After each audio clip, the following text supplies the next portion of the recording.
All right. Thank you. Well, we'll get things started, and I'll introduce Dr. Ware. Adam, I've known Adam a long time. I remember when he was an intern, and I think you did your continuity clinic at South Main with my wife, and remember seeing you at at the South Main parties, and then and you were always such a great resident to come down and see patients and work with in the ER, and then you did your cardiology fellowship with us, and you were a great fellow. You'd come down and take care of all these scary heart patients, and then like within the blink of an eye, like you were an attending. I'm not sure what happened. You like I like I'm like, wait, is time passing that quickly? And and I'm really thankful that Adam has agreed to talk to our group here. This is we set this up initially through a collaboration with our global health and Indian Health Service partners across the region. I'm not sure how many of them were able to log into this, and we've also added it as a tele-echo kind of offering to our local partners in general peds. And this is just an interesting, huge topic. You know, when you're a pediatrician and you think about cardiovascular disease as some way off in the distance kind of issue, and it's not that nothing magical happens, right? When kids kind of leave our pediatric sphere and enter adulthood, you know, it's like it's not like what we do in pediatrics, you know, like we can ignore this issue even though we don't see it up front and center like they do in adult medicine. But I think more and more this is becoming something that pediatricians have to really think about. And so I'm excited to hear Adam talk about what we should be doing and thinking about for our future, for the lives of our patients in the future as adults. So with that, I'll hand it off to Adam. Thank you so much. Yeah, thanks, Dr. Sandweiss. I have had a couple, as we've been setting up, my computer's frozen a couple times, and I don't know why. I think I have it figured out, and if you see two Adam Wares on the presentation, it's because I logged in with my laptop as well. So if there's an emergency, hopefully we have a backup. But I'm excited to chat with everyone today about pediatric dyslipidemias. This is a topic that I enjoy. I've given these types of talks multiple times in different offices around Salt Lake and Utah County.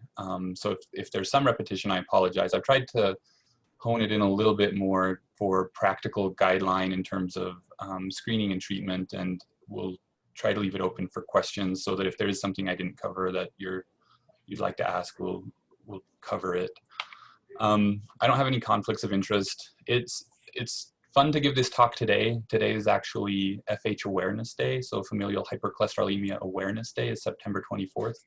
I'm sure that none of you knew that, but now you can tell all of your patients happy FH Awareness Day.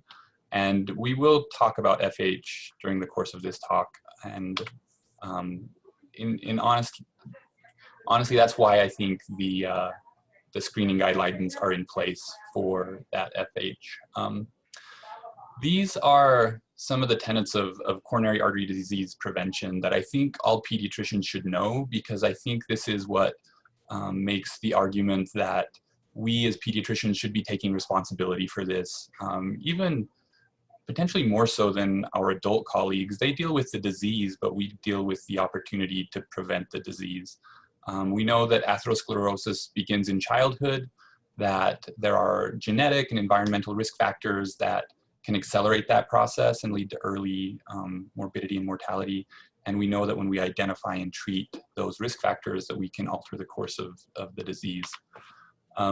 And you know, these slides are common and probably unnecessary. We all know that coronary artery disease is the leading cause of death in the United States. It's cancer and coronary artery disease are close, but I think coronary artery disease is still leading the way. And it's interesting that more recently, the incidence had been dropping every year pretty consistently until about 2019, and it actually went up again. And I think that that is potentially a theme we are going to see even with our improved medical treatments. I think that we have increasing risk factors as a population, with obesity becoming more and more prevalent. We don't need to say how many lives are lost due to this disease and how much it costs. in the United States, but it's also a problem globally. The ischemic heart disease is the leading cause of health loss globally, with 8.92 million deaths, and these are data from Lancet in 2016, so potentially even more now. And we all know that there are multiple risk factors for heart disease. Hypertension is probably one of the most important ones, along with high cholesterol.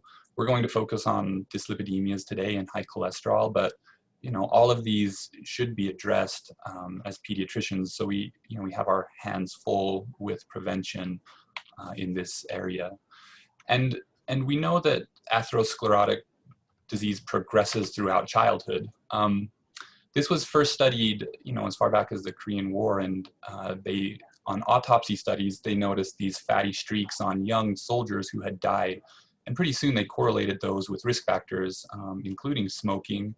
And then studies like the Bogalusa heart study and the Pcsk9 study and some of these other studies that followed a population over time demonstrated even more so that this process began in childhood and progressed throughout one's life. There are certainly populations, however, where that process is accelerated, and hopefully we'll cover some of those risk factors that make this process accelerated. I really like this illustration comic because I think that this is how we as pediatricians should think about coronary artery disease. Our adult colleagues are busy trying to clean up the mess of coronary artery disease. A little prevention in this setting would go a long ways to minimize how many cases that they have to deal with. And like I said, hopefully I'll make the argument and you'll agree that we as pediatricians can play a major role in that. When it comes to the etiologies of dyslipidemia in children, I pretty much break it down into these two big camps. It's important to realize that there can be other conditions that you should rule out before searching some of these. So when I am seeing a patient with dyslipidemia for the first time, I try to place them into this genetic or environmental camp. The third camp that I probably should add to this slide would be other systemic diseases that might be contributing, or medications, right? So when we're talking about medications, the biggest contributor is Accutane by far, and the dermatologists that use that have protocols in terms of how they follow the lipid panel on patients who are on Accutane. And I've seen really severe elevations in triglycerides as well as LDL cholesterol in kids on Accutane. Other conditions like nephrotic syndrome can bump your LDL cholesterol, and so when I'm looking at these kids, typically I'll do a comprehensive metabolic panel, a urinalysis to look for protein in their urine. I'll often grab a thyroid as well, just knowing that thyroid issues can cause changes in your lipid panel. And so, that is my workup, kind of baseline workup for high cholesterol in kids. It's a CMP, a urinalysis, a thyroid study, and a lipid panel, obviously.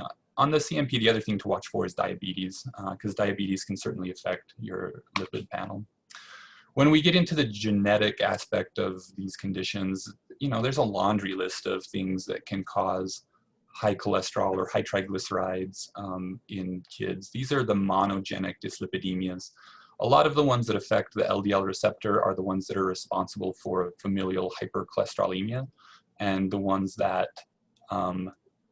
we are testing for when we do genetic testing for FH.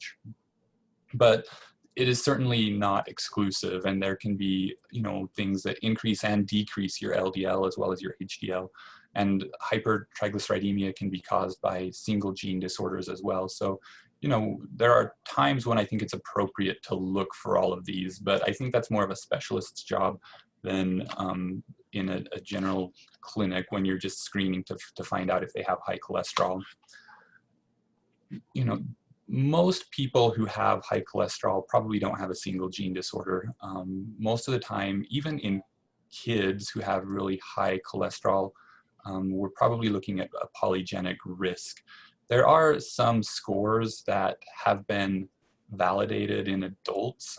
This is one that looked at over, let me see, I can't remember how many.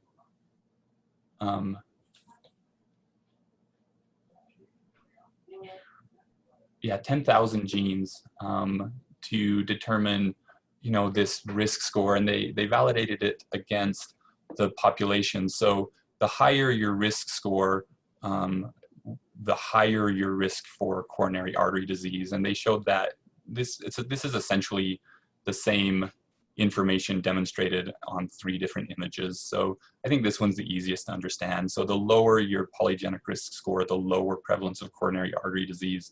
And as you got to the higher risk scores on this score that they created, you could have risks as high as the monogenic disorders. We haven't really applied this to kids yet in our lipid clinic, but I think that over time this will be something that is looked at in family members, and when kids come in with high cholesterol, I think this is something that we'll do in the future. Speaking specifically of FH, when, this is the classic condition that is we should think about with genetic dyslipidemias. And based on this condition, we have learned a lot about how LDL cholesterol impacts blood vessel health over time and contributes to morbidity and mortality. The incidence used to be thought of around 1 in 500, but some more recent data would suggest it's actually more common than that. So maybe 1 in 200 to 250. So if you are screening kids for cholesterol, you'll pick up kids with FH. There's no doubt in my mind. And sometimes they won't know that they had it. They will just know that lots of their family members have died of early heart disease. This is a codominant mutation, meaning that, you get one allele from your mother, one from your father. If you have one affected, it is bad and you have the condition. If you have both affected, it's called homozygous FH, and it's even worse. The impairment is essentially based on the way your body handles LDL cholesterol. So most of the mutations are in the LDL receptor over 1700. And then the LDL receptor binds to the apolipoprotein B ligand, and that's how you pull cholesterol into your cells. So if the receptor doesn't work or it can't bind, you can understand why you wouldn't be able to clear cholesterol from your bloodstream. Pcsk9 is an enzyme that degrades the LDL receptor. And so if you have a gain of function mutation in Pcsk9 and you are degrading your receptors more commonly, you might not make them fast enough to clear your cholesterol from your bloodstream. The other thing is, and where some of the medications we've developed have come from, are actually an understanding of a loss of function mutation. So now we have Pcsk9 inhibitors that I'll show you some slides on later that actually block that enzyme so we don't degrade our LDL receptor. So you have more receptors. And there are people who were born with that who had really, really low LDL cholesterol levels, even sometimes in less than 50, sometimes in the single digits.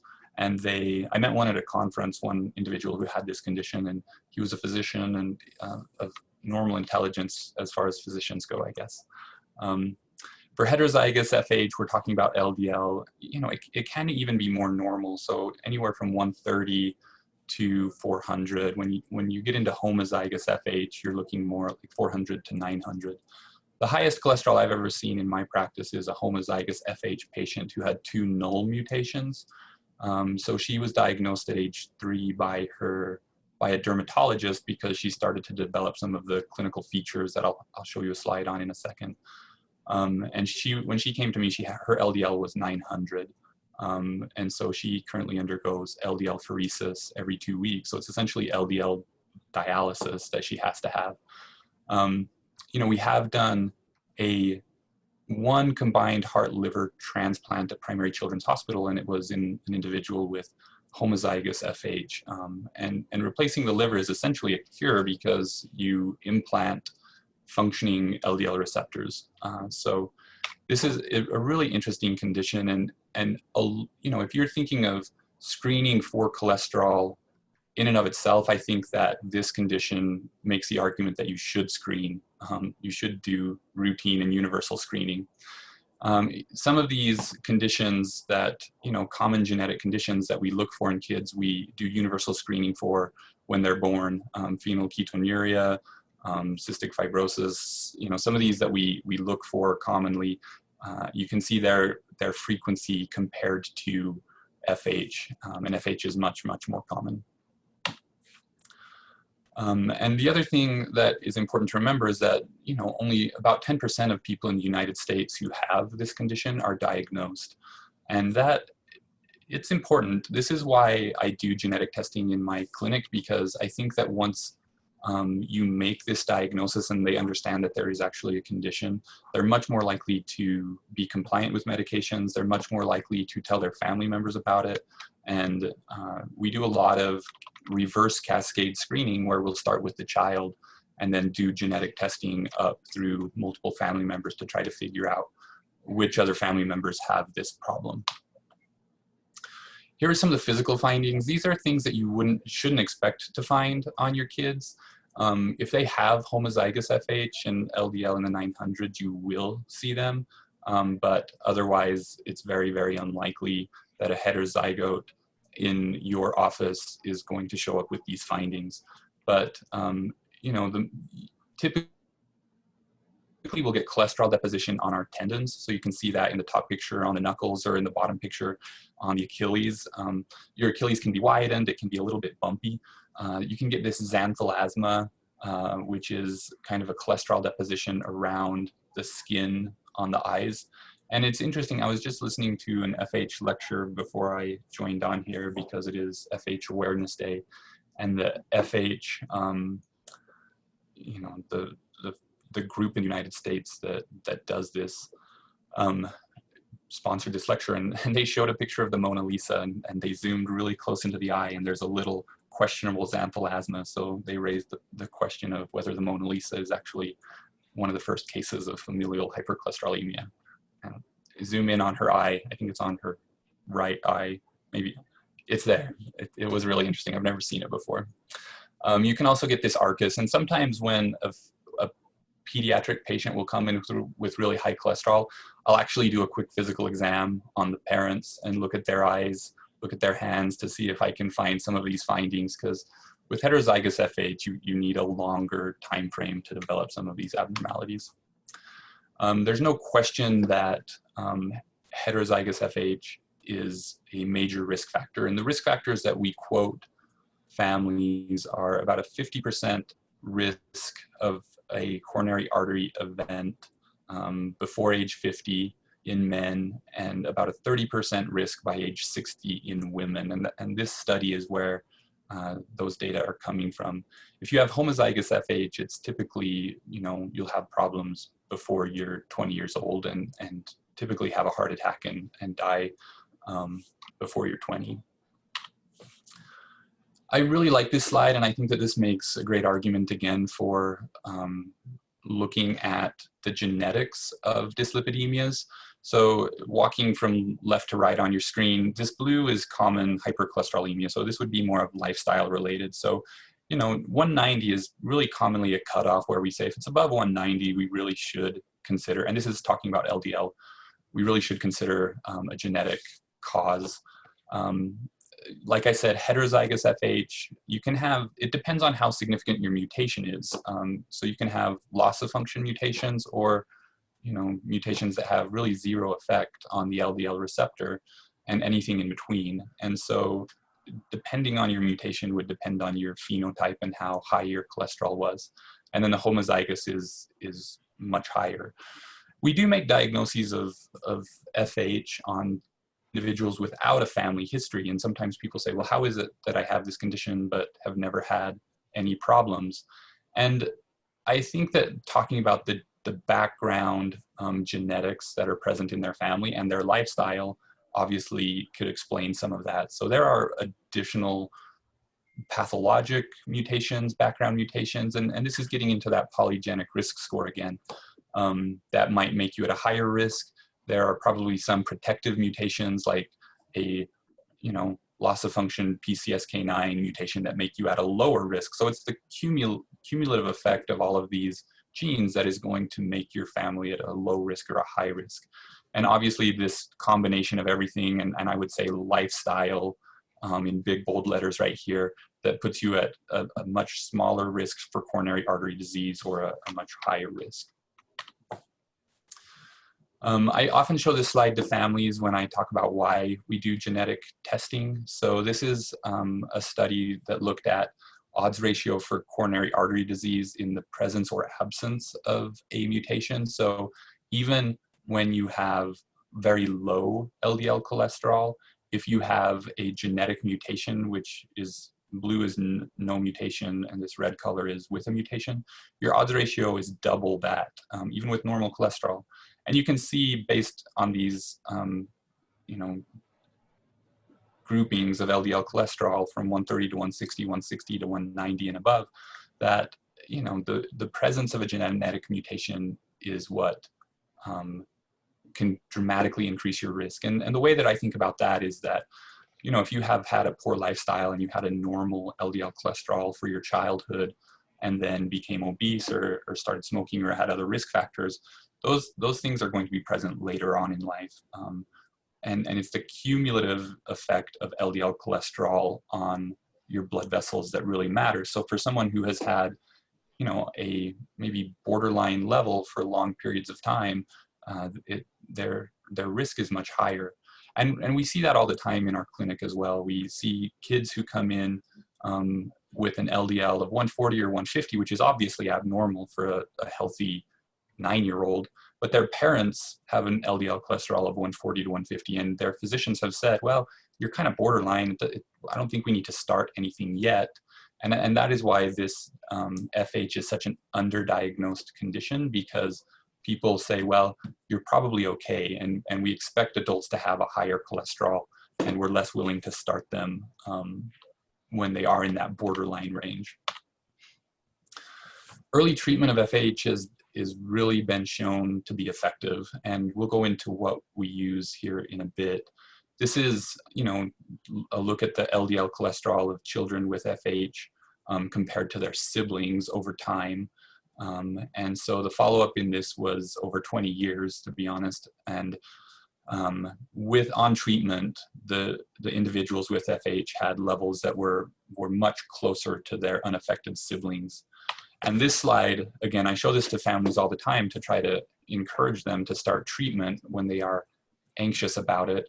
So this Kaplan-Meier curve shows freedom from cardiovascular events over time in children with familial hypercholesterolemia who were treated with statins versus their parents. You have to remember, statins have only been available since the 90s. This was published in 2019 in the New England Journal of Medicine.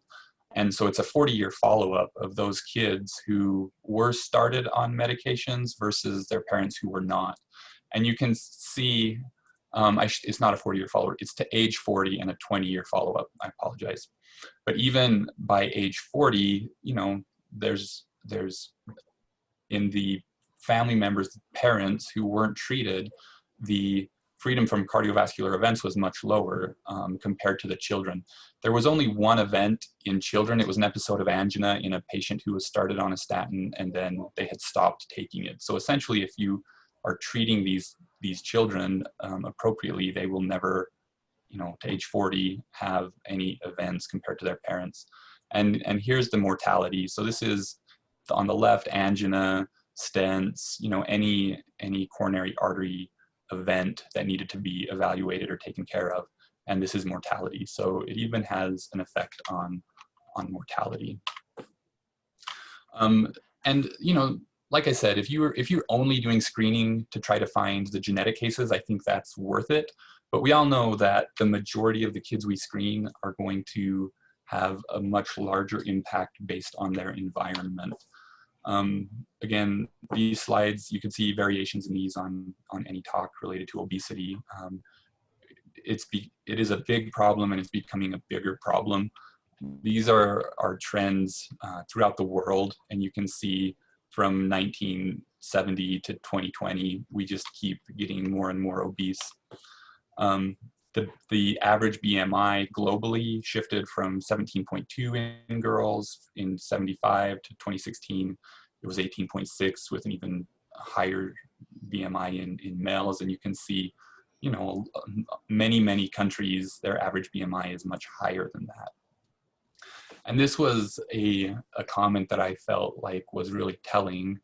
And again, in this Lancet article, it said not only is obesity increasing, but no national success stories have been reported in the past 33 years, meaning that we're all getting worse at this. In Utah, we actually do fairly well, but I think that doing fairly well in a class that is not doing well at all doesn't necessarily mean you're an all-star. I think that we, you know, our rates aren't the highest, but we certainly have room for improvement. This is, you know, somewhat horrifying data as well, that 1 out of every 3 children are obese or overweight before their 5th birthday. And we all know the implications of obesity, from hypertension to insulin resistance, chronic inflammation, poor vascular function, and of course, what we're talking about today, an abnormal lipid profile. So what we see in kids with obesity, the lipid profile, you know, if you're checking these, it's commonly high triglycerides with a low HDL, so a high triglyceride to HDL ratio, and then a mild to moderate elevation in their LDL cholesterol. The bigger concern, though, is that obesity modifies your LDL and you have more small and dense LDL particles. Because when we think about LDL, and I didn't put any slides in here describing this, but when we think about LDL cholesterol, it's not only the total amount of cholesterol that we have, but it's how that cholesterol is packaged and moves throughout our body. So bigger, less dense LDL cholesterol particles are safer than smaller and more dense LDL cholesterol particles. So you can have an LDL of 90 and be obese, and that can be a risk factor if we did some additional testing to quantify LDL particle number and LDL particle size compared to somebody who has an LDL of 90 who is not obese. And so this, you know, this combined dyslipidemia of obesity is really a significant risk factor for future coronary artery events. And that's been shown in multiple studies. With regards to screening in Utah, these are data from that were published in 2017 and 2018, and you know, I think that we are doing better currently. So this was a study that looked at lipid testing at Intermountain Healthcare and University of Utah. So, you know, of children 9 to 11 years old, the screening rates really hadn't changed too much over time, and they were pretty low. The data on the right in that table is based on a survey of Utah pediatricians about why they did or did not do a lipid panel in these children. But like I said, I think that this message has changed, and I think we're doing better. We've talked about, you know, repeating some type of study like this. The screening guidelines have changed over time, and that study was right around 2011, where it was first referenced that we should do universal screening. But you know, there have been iterations of guidelines from '92 to the most recent one in 2019, and I'll share some slides from that study. In 2011 is the first time that it was recommended that we do universal screening. So you could do targeted screening in kids that were less than 11, less than 9 to 11, and targeted screening in kids 11 to like 17. But at 9 to 11, it was like we should just get a lipid panel on everybody. And then again, 17 to 21, they said, let's just get one on everybody and then transition them to adults, where the recommendation is every 5 years you would get a lipid panel. In the 2019 guidelines, some of the things that they did were to really clearly spell out who they considered high risk, moderate risk, and at risk. And not to belabor this, I know that there's a lot of diagnoses on here, but it's interesting that the high risk, so homozygous FH, like we talked about, but type 2 diabetes and type 1 diabetes, I think we are probably under treating some of these kids, where we should be pretty aggressive diabetes is a major risk factor for future coronary artery disease. End-stage renal disease, KD with persistent aneurysms, and then transplants are the people who most commonly end up on statins. In the moderate risk, they talked about severe obesity, heterozygous FH, hypertension, coarctation. So some of these that, you know, we recognize at moderate risk. And then at risk, this laundry list of obesity, insulin resistance, with comorbidities. White coat hypertension is interesting, I thought. Hypertrophic cardiomyopathy or other cardiomyopathies, pulmonary hypertension, chronic inflammatory conditions, and so on. The way that they dealt with these diagnoses, so first you categorize them as high risk, moderate risk, or at risk. And next you look at other additional risk factors that they might have. So if you say, okay, what are these risk factors? Does my patient who is at risk have any of these additional risk factors? And it says, you know, if they have 2 additional risk factors, consider bumping them up to the next tier.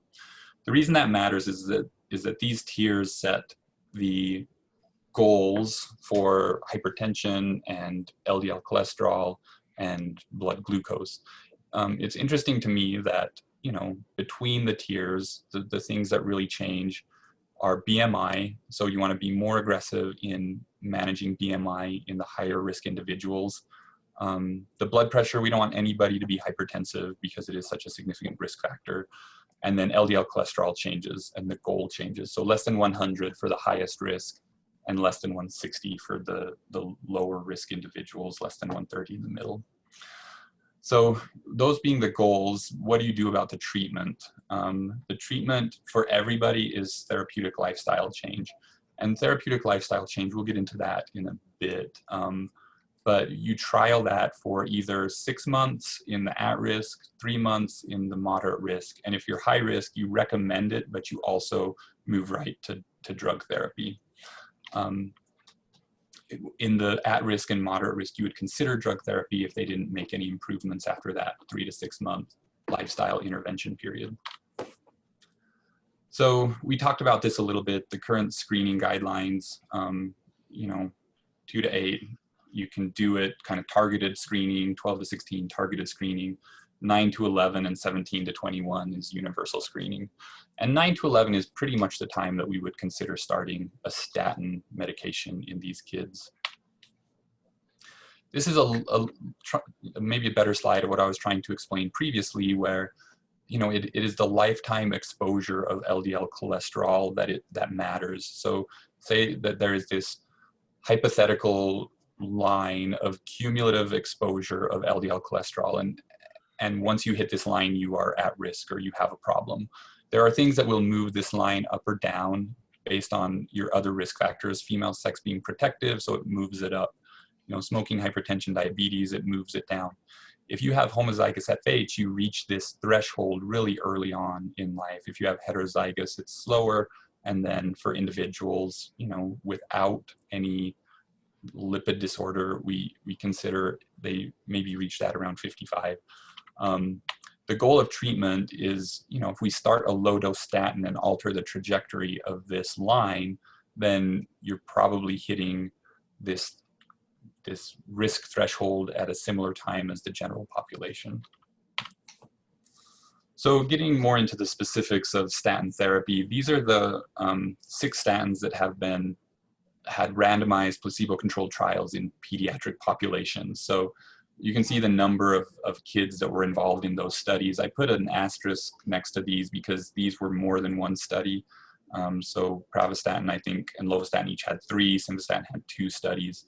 The ages are pretty consistent between kind of 10 and 18 is when they are typically done, with the lowest going down to 8. And then dosing based on the pharmacokinetics of the medication. I highlighted atorvastatin and rosuvastatin because those are the 2 that I most commonly use. I think you can use any of these. I use atorvastatin and rosuvastatin because I can start kids on a pretty low dose and get a pretty robust response to that low dose without the need to increase it. I think that the risk of side effects are higher with higher doses. And really, we would be monitoring the effect on the LDL cholesterol. It really doesn't do much to HDL. So maybe, bumps it by 5 to 10%, and triglycerides, it really doesn't do that much to triglycerides. The most lowering it to 23%, in some studies even increasing it. And I don't think if you are considering starting somebody on a statin, I don't know that it matters as much which one you use as that you are comfortable using it. I think it's like a blood pressure medicine where you pick one or two that you are really familiar with and know well, and then you stick with those. When I do counseling after I've started somebody on a statin medication, I always talk to them about muscle symptoms. Aches and pains are sometimes common. I've never seen any rhabdomyolysis in any of the kids I've treated. Transaminitis happens as well, and I tell them to watch for general malaise and just not feeling great. And if that happens, to give me a call and we'll check for blood lipids. Risk of type 2 diabetes is listed in some of these. It's really interesting. It was rosuvastatin, the study that looked at that, and this was in adults. And if you had no additional risk factors for diabetes, then rosuvastatin didn't increase your risk of diabetes. But if you were obese or you had other risk factors or a high blood glucose at baseline, then you more commonly progressed to have diabetes in the rosuvastatin group than the control group. It hasn't really been shown with any other statin, so I'm not sure what to think of that, but I do mention it to people and just tell them that we'll be checking their glucose levels over time. And then for girls, it's really important to get a sexual history and talk about the risk of birth defects with this. I haven't ever seen a control or a case study of birth defects in a human. I mean, this is all based on animal data, but nobody's going to do that study, so it's hard to say. This is the new therapeutic tools. So Pcsk9 inhibitors are one that has progressed farther. There are others. These are biologic agents that are blocking enzymes. And we talked about Pcsk9 quite a bit already. But this was a study done in individuals who had already had a heart attack, were on maximally tolerated statin medication. And you can see their baseline LDL cholesterol was 90. When they got put on these Pcsk9 inhibitors, their LDL cholesterol went down to 30. But there was a significant reduction in coronary artery events in these groups. And really in the adult literature, people are just saying lower is better. People raise the question of, is there a level that is too low? And the answer is probably not, or we haven't hit it yet. And again, in my mind, it goes back to those individuals who had that gain of function mutation, that physician that I met. He had probably, really low blood levels of cholesterol, but our bodies are smart, and our bodies, we have the cellular machinery to make cholesterol. And so in really multiple studies in meta-analyses, the concerns for statin therapies of too low of cholesterol altering your pubertal development or sexual development have never played out. It's never been shown to be a problem. Your cognitive function, with cholesterol being important in, membrane stability in your brain, it hasn't borne out. There's never been any studies that show that you have increased dementia. It's actually been the opposite, that you usually do better, and it's probably related to blood vessel health. So all of those concerns about using statins in kids have really not shown any problems. This is, sorry, I should have moved here. This is just in that same study looking at the endpoint of death, MI, stroke, angina, and revascularization events. So there was a significant difference between the group who was on evolocumab, which is the Pcsk9 inhibitor, versus the control group.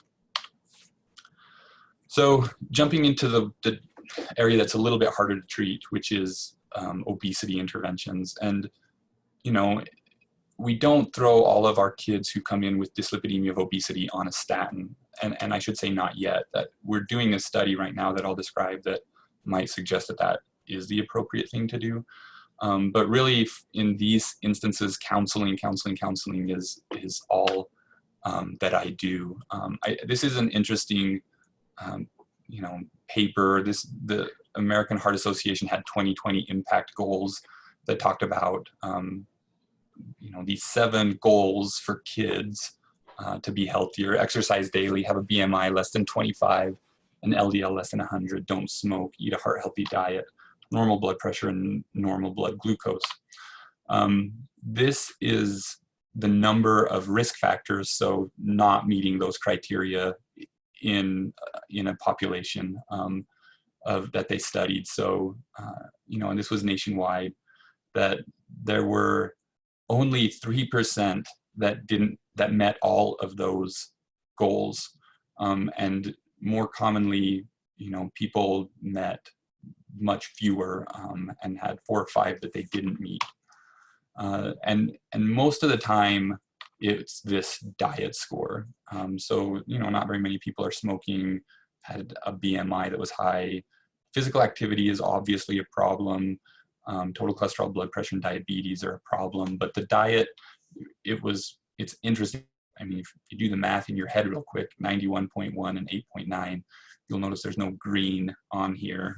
So of the kids that they looked at, none of them really met expectations for a healthy diet. And I think all of us are not surprised by this, even in 5 to 11 years old. The sugar-sweetened beverages, the lack of fruits and vegetables. This is just the standard problem that all of us face. And, I think it is hard for families. There's so much dietary noise out there, and lack of good data, that I think it's really hard for them to pick out one approach and just stick with it. And sometimes as a physician, I get frustrated by the recommendations that come out in terms of how we are supposed to counsel our patients. So, these are DASH eating plan recommendations. So, somebody who's struggling cutting out, I met one girl who was drinking 2 liters of soda a day, and to tell her to focus on 6% of saturated fat for her total calories doesn't make any sense. I think that we need to focus on the simple things that patients can do. And so when I talk to them, I really break it down into this mantra as much as I can. This is a book by Michael Pollan. I really enjoyed it. And his whole, the thesis of this book is eat food not too much and mostly plants. And I think keeping dietary advice as simple as possible is a good thing. The first step I take with all of my patients is to try to get them to eliminate sugar-sweetened beverages from their diet. Tell them that they can't drink soda and try to get them to buy into it. And from there, we try to decrease the amount of processed foods they're eating, increase the amount of plants that they're eating. But you all know that there's no magic pill, unless it's a statin, I guess. But no, there's no magic advice that fixes this in kids. My plate, I think, is helpful. I think showing them that we want half of their plate to be plants and the other half to be a healthy protein, preferably fish or chicken, and then whole grain, carbohydrate. I think that people can buy into that. I use this 5-2-1, almost none metric in my clinic all the time. 5 fruits or vegetables, no more than 2 hours of screen time, at least an hour of activity, and almost no sugary drinks, and try to get them to buy into it. And it does work. I mean, these are the triglyceride levels, non-HDL cholesterol levels, and LDL cholesterol levels in this super vigorous lifestyle program that they got people to buy into, and you can see over time, it was a small study, but your measures will improve if you do these things. But the question is are they capable of doing them, and are they successful when they do them? And the answer that I think most of us would say is rarely. Rarely do I have a patient who fixes their lifestyle or their diet. And so this Dyslipidemia of Obesity Interventional trial is one that is looking at kids who have risk factors for future events who we are trying to get lifestyle modifications on, and then using statins as to supplement those lifestyle modifications. So it's kids 10 to 18 years of age, and it is 18 now. I should have updated this, with dyslipidemia of obesity, and they get randomized to lifestyle plus pitavastatin or lifestyle alone. And the endpoints that we're looking at are these measures of vascular health. So pulse wave velocity, where we measure how fast blood is moving down their aorta. Carotid intimal medial thickness, where we measure how thick this intermediate section is, and carotid artery distensibility to see how stiff their blood vessels are. I threw in this slide just to try to simplify an approach to this. So in your clinics, if you are, I think that non-fasting screening is totally appropriate. So if you have a 9 to 11-year-old, if you can do a lipid screen on them, do it non-fasting, get it that same day, that's great. Point of care testing, I think that that's great too. I think that that has been probably the tool that has increased the number of screenings that we are doing in Utah, to be honest. And then the follow-up of the abnormalities. I mean, if you have somebody who has, an LDL that is greater than 190, then I would send them for a fasting venous blood draw and refer or treat them with a medication. If it's less than 190, then you could consider doing 3 to 6 months of lifestyle. And then when you bring them back, I wouldn't do another point of care test. What I'm noticing in my clinic is that there is more variability in the point of care tests than there are on the venous draws.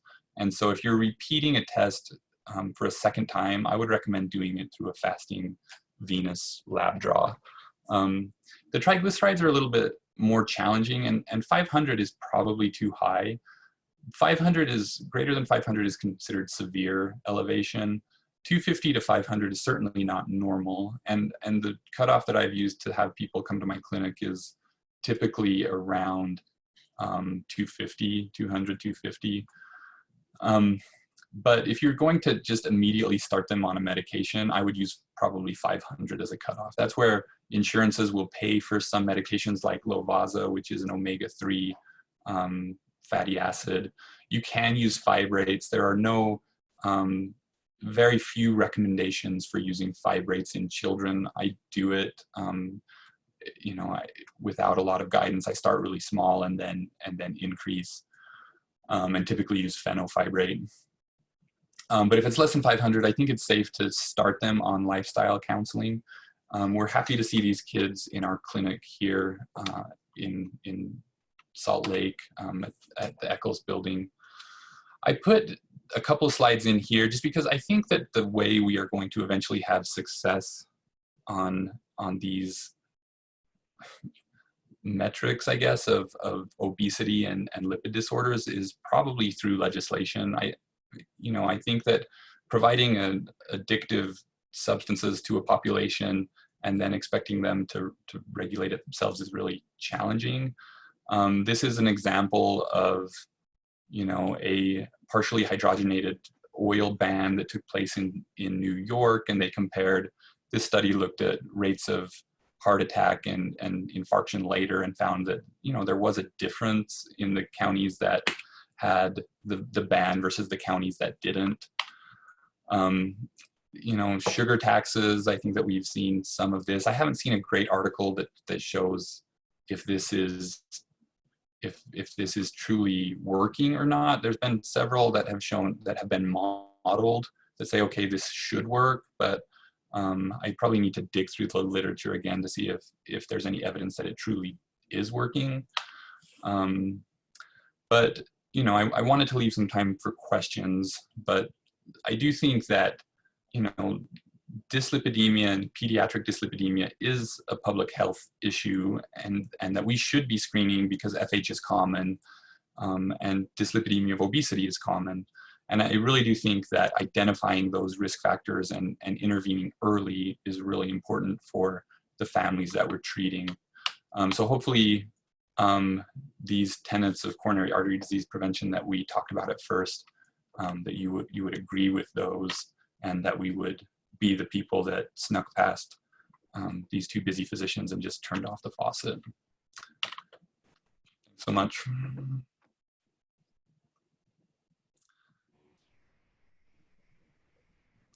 Happy to take any questions. Let me look at the chat box and see if those are all from Jared. I have a question, Adam. This is Joni from South Main Clinic. We see, as you probably are aware of, the hyperlipidemia of obesity almost every single day in our clinic, just with our 9 to 11-year-old screenings and then screening for risk factors as well. We've been putting together some guidelines using a paper that came out, and in that paper it recommends 2 abnormals. And so I was just wondering, that's my first question. Do you think 1 abnormal is enough, or do we need to be repeating and getting the 2 abnormals before starting? You can always do the lifestyle changes, but I'm talking about the other, escalating it. And then my second question is, when you do have abnormalities, if it's like less than 190 for the LDLs or less than 250 to 500, whatever you decide for the triglycerides, when do you repeat and decide that lifestyle is just not working, and then maybe thinking about referring to you for further management? Yeah, both really good questions. I mean, I think that, your lipid panel isn't stable. It's like checking blood glucose, right? I mean, it's going to vary a little bit, and especially if you have done a non-fasting check. So if you've done a non-fasting check and their triglycerides are high, then I would almost, I don't think you can base treatment on that one lipid panel alone. You guys all probably know when we do a lipid panel, we use what we call the Friedewald equation. So the only things that are measured on a lipid panel are your total cholesterol, your HDL, and your triglycerides. And then using triglycerides, and you literally divide triglycerides by 5, and it works based on some of the physiology of how triglycerides and VLDL are correlated. But that's how you get your VLDL number, and then you subtract all of those to get your LDL number. So your LDL is rarely measured. If it says direct LDL, then it's been measured directly. So, so if your triglycerides are high, then I would say on that point of care test, then I would say a repeat is totally valid. I've struggled a little bit more with the LDL. If you take a kid and you on a point of care test, if your LDL is 230, unless the machine is broken or something's off, you can have them fast, you can have them change. It's probably not going to make much of a difference. In the 140 to 150 range, because the guidelines say you should treat them with lifestyle modifications, those are kids that I wouldn't necessarily bring them immediately back in and do another test on them, because I try to be sensitive about blood draws in kids. I know that all of you do as well. We're pediatricians. We don't want to poke our patients. So I would say, that is a family who I would call and tell them that it's really high. But I do think repeating it is totally appropriate. I don't, if you're not going to do anything about it besides lifestyle modifications, getting too close together doesn't make a ton of sense in my mind. If their triglycerides are sky high, then, typically for pancreatitis and things, we don't worry about it till they're closer to 1,000. So even at 500, I would start treatment, absolutely, but you're probably not as worried about some of those issues. Does that answer your question?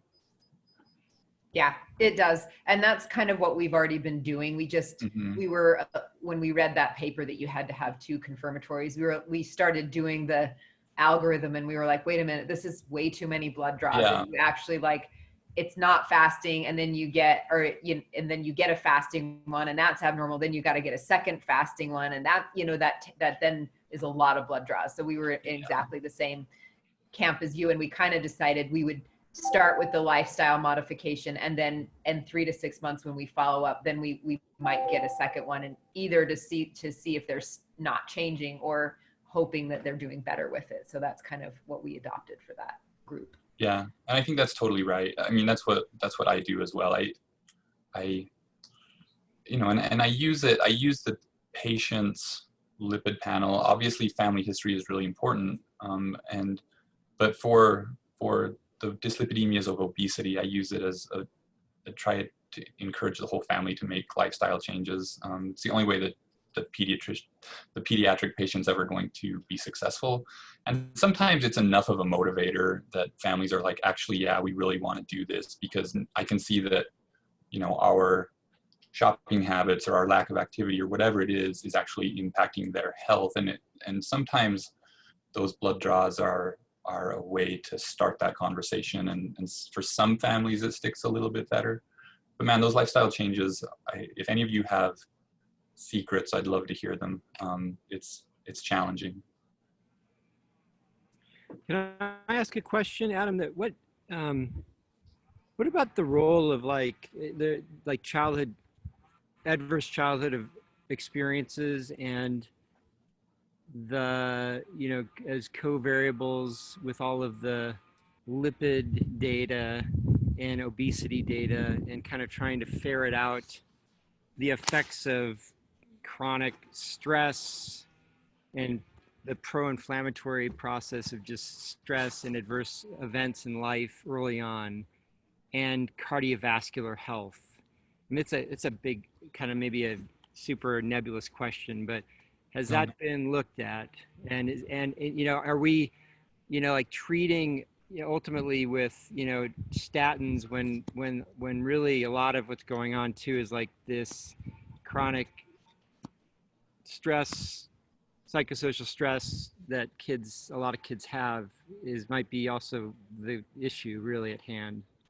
Yeah, no, absolutely. I am not an expert in that literature, but it exists. And it is, you know, it's been shown time and time again that those stressors early on in life lead to, you know, maladaptive patterns of eating, or higher rates of obesity. I mean, I think that that is pretty clearly demonstrated. But like I said, don't consider myself an expert in that literature, but you're right. I think the simple answer is that you're right.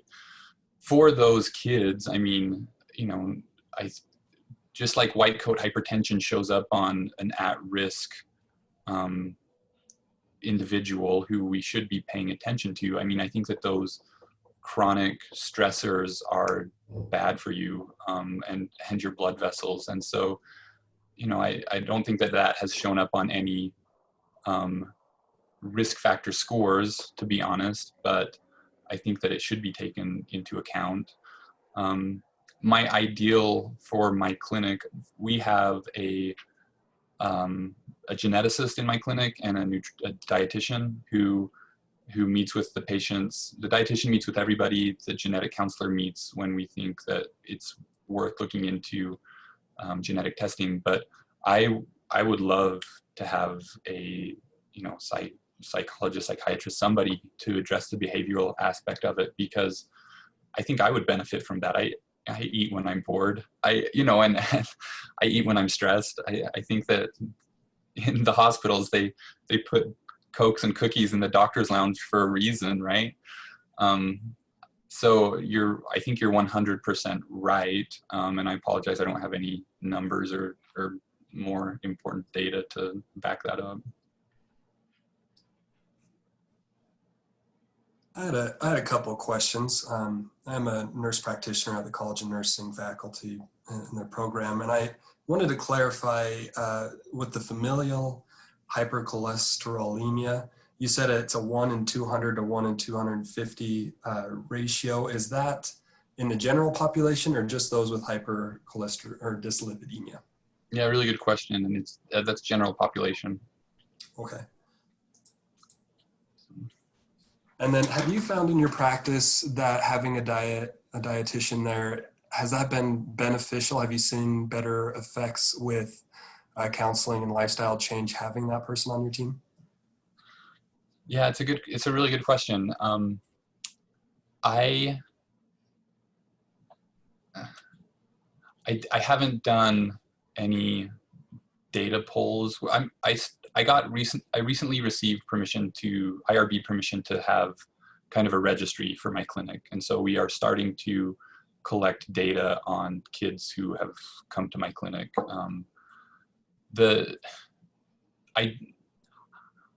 in terms of clinic flow, it has made a huge difference because it used to be me providing all of the nutrition counseling, and it's enabled me to focus more on pharmacologic treatments if those are indicated, or to talk about whether they are indicated or not.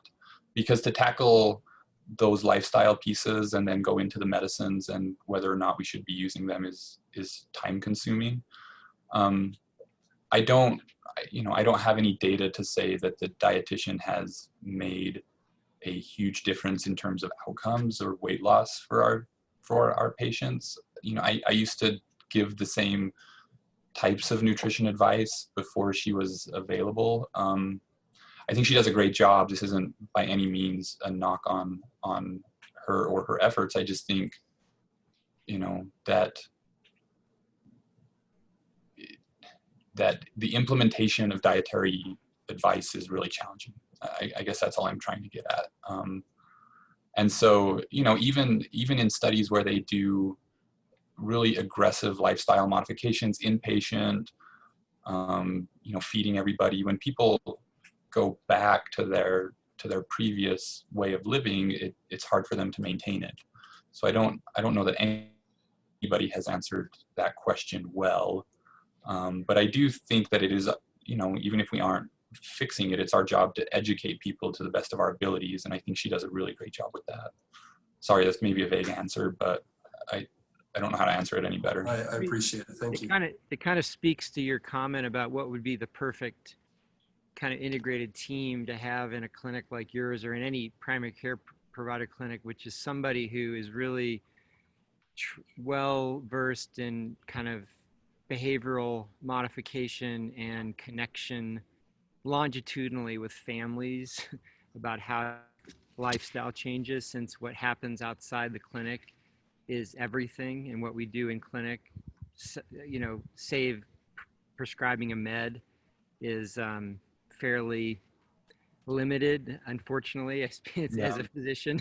So I don't know, it would be a really cool thing to look at in the future of like, what happens if you introduce a very robust behavioral family component into the care team. Yeah. Did I freeze?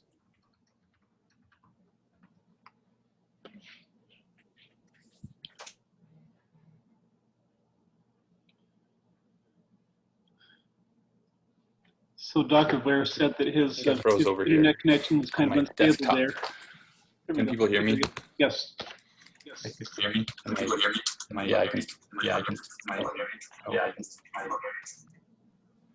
Okay, go ahead, Dr. Ware.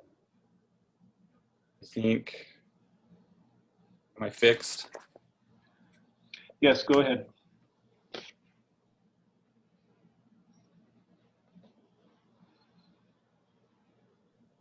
Sorry.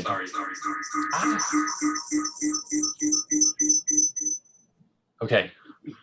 That was my fault for having two computers open. It froze again on me for a second. I don't know what's going on with my desktop at work. IT is my next phone call.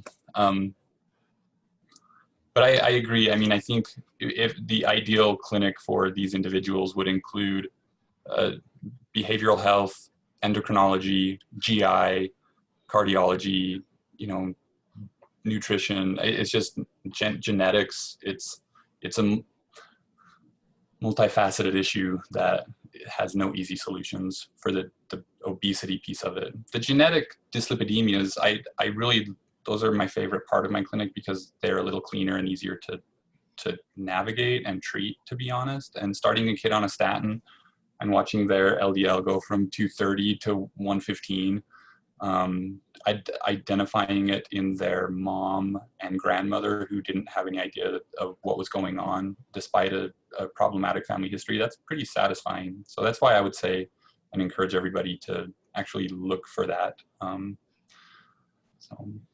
we're beyond time. I apologize for that, but I'm happy to answer any other questions if there are any. If you have to go, obviously, I understand.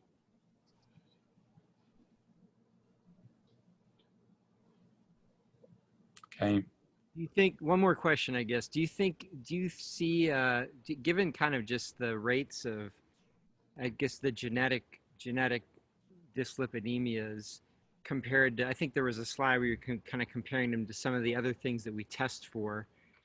And given the fact that there seems to be a really good treatment for it, the statins, and also maybe knowing up front whether you're genetically loaded to develop disease, you know, when you leave the nursery. I don't know, are there states that are kind of considering, I mean, what are the logistically and maybe economically, like the issues around newborn screening for dyslipidemia? Does that come up? Yeah. There are some people who advocate for screening earlier, right? Like you get your kindergarten vaccines and you get a blood draw for a lipid test. And with the advent of point of care lipid testing, I think it makes it a little bit more feasible because it's even cleaner in, you know, an infant. If you have a newborn with an LDL of 180, you're going to say, why does this child have such high cholesterol? In terms of genetic testing, I don't think so, just because it's probably too expensive, but some people advocate screening earlier. I think why it landed at 9 to 11 on those guidelines is that most of the studies for statins started around 9 to 11. You'll use statins earlier in some kids that have, you know, homozygous FH. The patient I talked about earlier, she's not on statins because she has 2 null LDL receptor mutations, and so she doesn't make any LDL receptors. So any of the treatments that we would use on her to try to augment the number of LDL receptors she has, whether those are, you know, statins or Pcsk9 inhibitors or anything else like that, it just doesn't work for her because she doesn't make the receptor. So the only, you know, her options are LDL pheresis long-term or a liver transplant, which is essentially gene therapy, like I said earlier, because you're putting in a bunch of liver cells that can create LDL receptors.